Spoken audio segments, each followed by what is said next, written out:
আসসালামাইকুম। আজকে চলে আসলাম টেমুটু খেতে। আমাদের অফিসের ভিতরে টেমুটু ক্ষেত।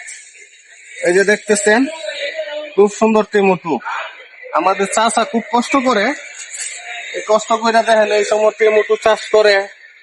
এই যে দেশি টমেটো, সেই সাথ আপনারা দেখতে পাচ্ছেন গাছের টেমুটুর গড়ে গাছ ভেঙে যাচ্ছে। আর কি করবো কন? এই যে দেখেন অনেক টেমুটু, অনেক অনেক অনেক টেমুটু ক্ষেত আমাদের অফিসের ভিতরে। আপনাদেরকে দেখাইতে পারতেছি না। এখানে টমেটো ক্ষেত আছে, ওদিকে বাইগন ক্ষেত আছে, ওদিকে মরিচ ক্ষেত আছে। তো এদিকে আসেন, এই যে দেখেন কি পরিমাণ টমেটো, দেখছেন কত সুন্দর টমেটো। সবাই এরকম চাষবাস করবেন জায়গা থাকলে। এই যে এদিক দিয়ে লাউ ক্ষেত আছে, লাউ ক্ষেত।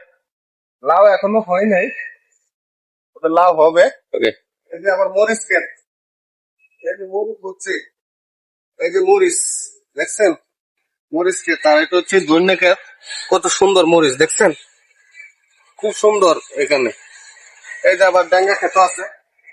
আর এদিকে জায়গা আছে অনেক, মানে চাষবাস করার জায়গা আছে অনেক। এদিকে আমরা দেখেন এই যে টমেটো ক্ষেত, ওইটা কপি ক্ষেত ছিল, কপি খেয়ে ফেলেছে। তো ভালো থাকবেন, আমার ভিডিওটা বেশি বেশি দেখবেন, শেয়ার করবেন। আসসালামু আলাইকুম।